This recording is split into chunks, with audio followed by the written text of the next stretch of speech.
ঝালকাঠির নলছিটিতে শহীদ জিয়া স্মৃতি ফুটবল টুর্নামেন্টের ফাইনাল খেলা অনুষ্ঠিত হয়েছে। শুক্রবার ৩১ জুলাই বিকেলে নলছিটির চায়না মাঠে আয়োজিত এই খেলায় প্রধান অতিথি হিসেবে উপস্থিত থেকে খেলা উপভোগ করেন ঝালকাঠি ২ আসনের সংসদ সদস্য ইসরাত সুলতানা ইলেন ভুট্টো। কি প্রগতির একজন প্লেয়ার আমাদের সামিউল। দেখি ফাইনাল খেলায় বরিশালের মুস্তফা ফুটবল একাডেমি এবং নলছিটি উপজেলা ক্রীড়া সংস্থা অংশ নেয়। নির্ধারিত সময়ে ২-০ গোলের ব্যবধানে নলছিটি উপজেলা ক্রীড়া সংস্থাকে পরাজিত করে চ্যাম্পিয়ন হয় বরিশালের মুস্তফা ফুটবল একাডেমি। খেলা শেষে চ্যাম্পিয়ন্স ও রানার্স আপ দলের খেলোয়াড়দের হাতে ট্রফি ও রঙিন টেলিভিশন তুলে দেন সংসদ সদস্য ইসরাত সুলতানা ইলেন ভুট্টো।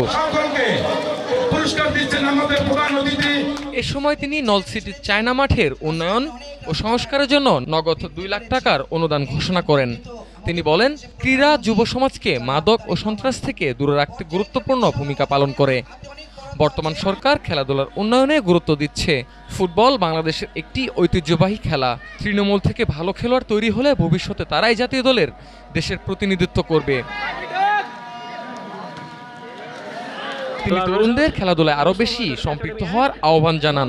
অনুষ্ঠানে উপজেলা বিএনপির সভাপতি অ্যাডভোকেট আনিসুর রহমান খান হেলাল, জেলা বিএনপির সাবেক উপদেষ্টা গোলাম মোস্তফা সালু, উপজেলা বিএনপির সহসভাপতি শহীদুল হক শহীদ, উপজেলা স্বেচ্ছাসেবক দলের আহ্বায়ক তৌহিদ আলম মান্না, নলছিটি থানার ভারপ্রাপ্ত কর্মকর্তা তৌহিদুজ্জামান সোহাগ, সাবেক কাউন্সিলর এনায়েত করিম মিশু, সাবেক কাউন্সিলর সারোয়ার হোসেন তালুকদার সহ স্থানীয় রাজনৈতিক, সামাজিক ও ক্রীড়া অঙ্গনের ব্যক্তিরা উপস্থিত ছিলেন। ফাইনাল খেলা উপভোগ করতে মাঠে শত শত ফুটবল প্রেমী উপস্থিত ছিলেন। উৎসবমুখর পরিবেশে টুর্নামেন্টের সমাপনী অনুষ্ঠান সম্পন্ন হয়। করবেন তিনি।